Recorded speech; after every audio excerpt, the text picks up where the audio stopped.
সময়টা ঠিক তখন 2017 সাল।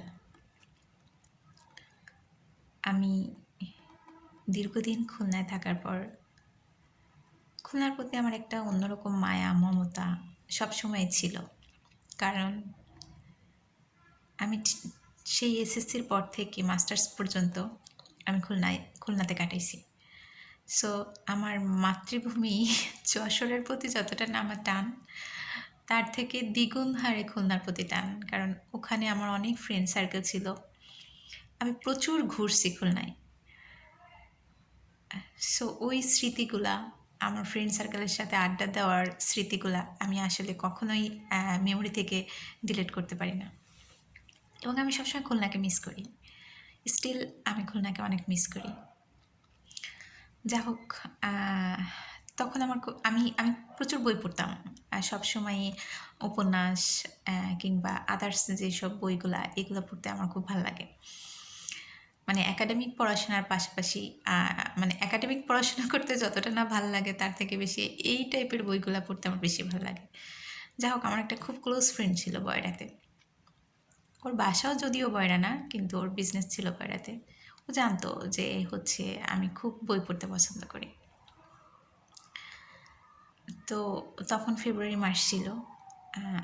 ও আমার জন্য একটা বই নিয়ে আসে এবং বইটা ওর কাছেই ছিল। ও কখনো পড়ে নাই বইটা। আমি ওকে বলছিলাম, আমি শুনছিলাম নারী বইটা তসলিমা নাসরিনের লেখা, এবং এই বইটা দীর্ঘ 4 বছর মেবি নিষিদ্ধ ছিল। তো নিষিদ্ধ ঘোষিত কোনো কিছুর প্রতি আসলে সবারই একটা আকর্ষণ থাকে। সেই থেকে আসলে বইটার প্রতি আমার অন্যরকম একটা আকর্ষণ ছিল। আমি কথায় কথায় হয়তো বা আমার ফ্রেন্ডকে কখনো বলে ফেলছিলাম যে ওই বইটা পড়ার প্রতি আমার দ্বিগুণ আগ্রহ। যা হোক, ফেব্রুয়ারি মাসে বইটা আমার ফ্রেন্ড আমাকে গিফট করে ফার্স্ট। বইটা হাতে পেয়ে আমার খুব মজাই লাগতেছিল। কিন্তু মজার ব্যাপার হচ্ছে, আমি এত বই 2017 থেকে এই 24 সাল পর্যন্ত শেষ করছি, কিন্তু কখনো এই নারী বইটা ছুঁয়েও দেখা হয়নি। যদিও অলওয়েজ বইটা আমার সাথেই থাকে, আমার কাছে রাখতে বইটাকে আমার খুব ভালো লাগে, কিন্তু কখনো পড়া হয়নি।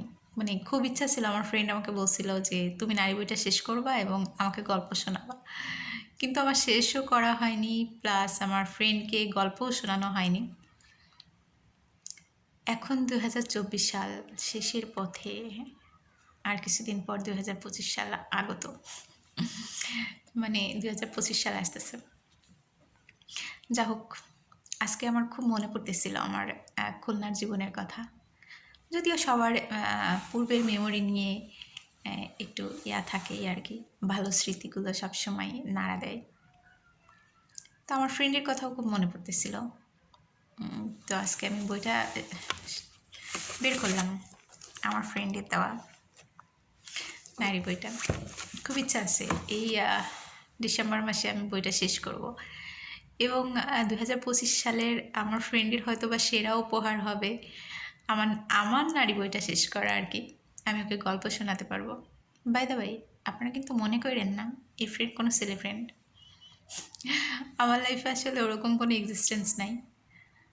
যা হোক, ফ্রেন্ড তো ফ্রেন্ডই, তাই না? ছেলে হোক মেয়ে হোক, এখানে কোনো দ্বিবাজিত করা উচিত না।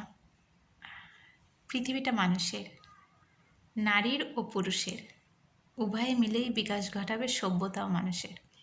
কথাটা তসলিমা নাসরিনের লেখা। ভালো লাগছে আমার, হয়তো বা আপনাদেরও ভালো লাগছে। ভালো থাকবেন সবাই। আসসালামু আলাইকুম।